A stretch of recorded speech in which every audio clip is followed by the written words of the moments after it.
Hello दोस्तों, कैसे हो? आई थिंक सब बढ़िया और पिटपाट हो गया। तो चलो आज सुनते हैं हिंदी कहानी। और बढ़िया लगे तो लाइक शेयर और सब्सक्राइब जरूर कर देना। तो चलो आओ सुन दो कहानी। यह कहानी त्रेता युग की है। उस समय श्रवण कुमार नाम का एक बालक था। उसके माता पिता अंधे थे और उन्होंने श्रवण को कई मुसीबतों का सामना करते हुए पाला था। श्रवण कुमार बचपन से ही अपने माता पिता का बहुत आदर करता था। जैसे जैसे श्रवण बड़ा होता गया, उसने घर की जिम्मेदारी अपने कंधों पर ले ली। वह रोजाना सुबह उठकर सबसे पहले अपने माता पिता को स्नान कराने के लिए तालाब से पानी भरकर लाता था। इसके बाद वह तुरंत जंगल की ओर लकड़ियां बीनने जाता। फिर लकड़ियां लाने के बाद श्रवण चूल्हा जलाकर माता पिता के लिए खाना बनाता था। श्रवण को इतनी मेहनत करते देख उसकी माँ हमेशा उसे टोकती थी। वह कहती थी, श्रवण बेटा, तुम इतना सारा काम अकेले क्यों करते हो?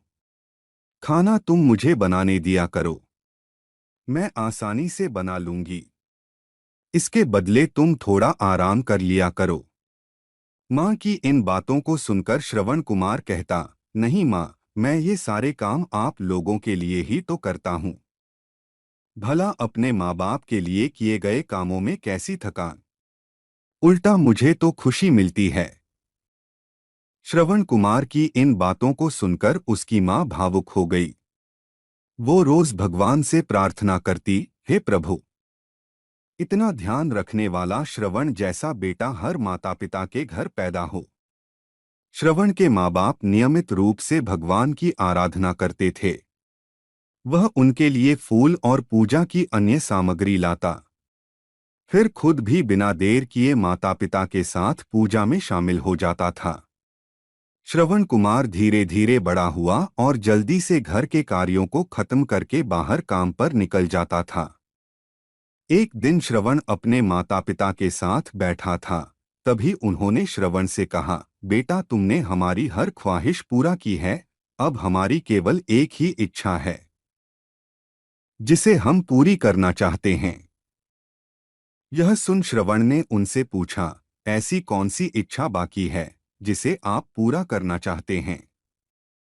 आप केवल आदेश दें, मैं आपकी हर ख्वाहिश को पूरा करूंगा।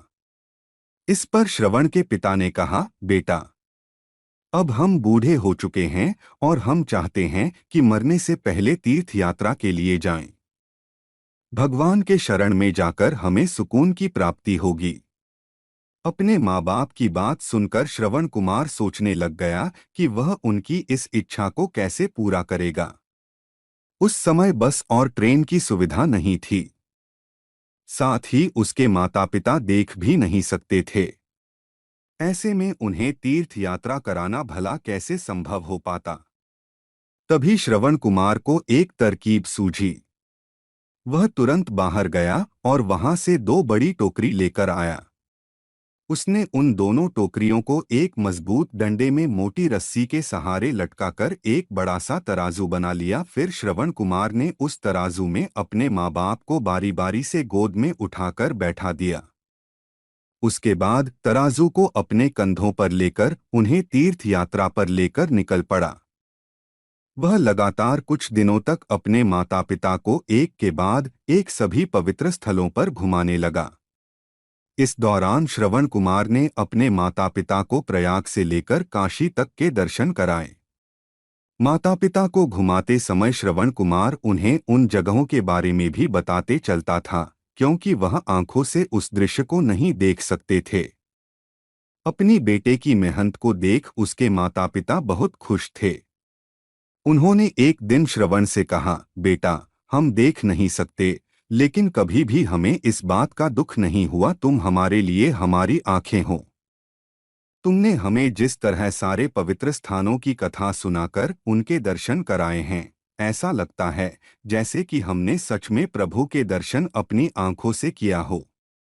अपनी माता पिता की बातें सुनकर श्रवण ने कहा, आप लोग ऐसी बातें न करें। बच्चों के लिए माता पिता कभी भी बोझ नहीं होते। यह तो बच्चों का धर्म होता है।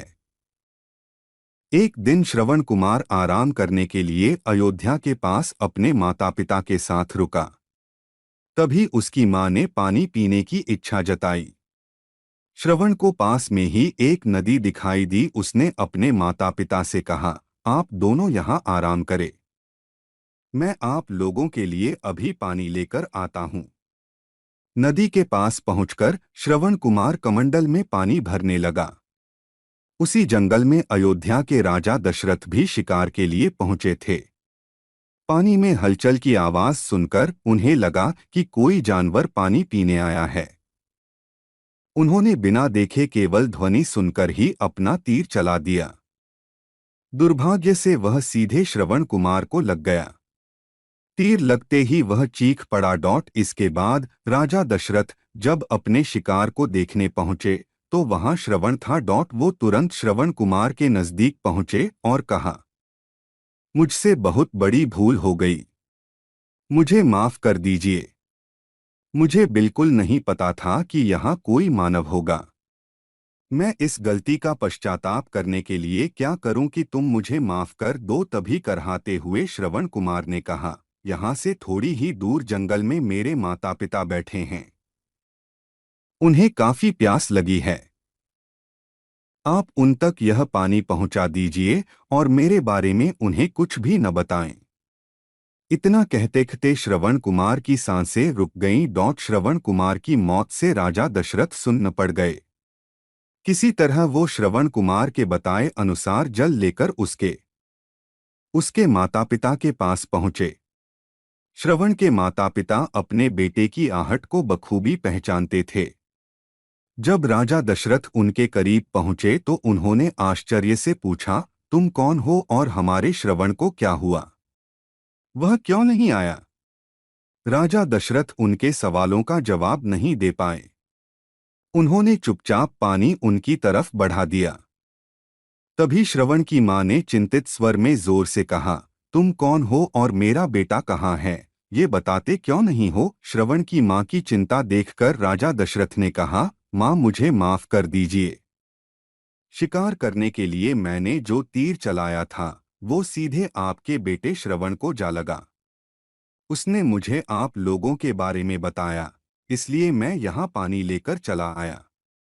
इतना कहकर राजा दशरथ चुप हो गए। राजा दशरथ की बात सुनकर श्रवण की मां जोर जोर से रोने लगी। उन दोनों ने अपने बेटे की मौत के गम में राजा दशरथ के लाए हुए पानी को हाथ तक नहीं लगाया। श्रवण के पिता ने तभी राजा दशरथ को पुत्र वियोग का श्राप दे दिया। कुछ ही देर बाद श्रवण के माता पिता ने अपने प्राण त्याग दिए। बताया जाता है कि श्रवण कुमार के पिता के श्राप के परिणामस्वरूप ही राजा दशरथ को अपने पुत्र राम से दूर रहने पड़ा था। राजा दशरथ के इस श्राप को पूरा करने के लिए ही भगवान राम को 14 वर्षों का वनवास हुआ, जिसका माध्यम दशरथ की पत्नी कैकेयी बनी। श्रवण के पिता की ही तरह राजा दशरथ भी अपने बेटे से दूरी को बर्दाश्त नहीं कर पाए और उन्होंने अपने प्राण त्याग दिए। कहानी से सीख, हर बच्चे को अपने माता पिता की सेवा श्रवण कुमार की तरह ही निस्वार्थ भाव से करनी चाहिए। यही उनका सबसे बड़ा कर्तव्य है। चैनल को सब्सक्राइब कर ले। देखिए दोस्तों, तो लाइक और शेयर और सब्सक्राइब कर दीजिए ना।